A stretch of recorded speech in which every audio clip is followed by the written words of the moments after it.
Ukuhamba elumamsamo ukhambo olusuke libalulekile kakhulu, ilona khambo olusuke liyingqikithi elikhuluma nabantu abadala bakulowo muzi. Asithi kade kuhlatshiwe lapho kugayiwe noma khona umcimbi kade bewenza bazokhuluma ney'nyanya zabo. Iy'nyanya zabo ila y'suke ziyonamathela khona kulolu khamba lolu kuthiwa umamsamo.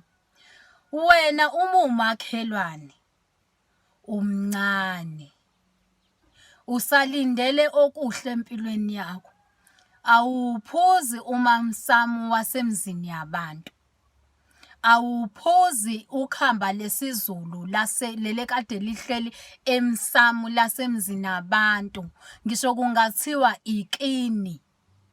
Uma umncane awuphuzi umamsamo wakini uqobo-ke, angiphathi mese kusemzini yabantu. Uyophupha uphele nya.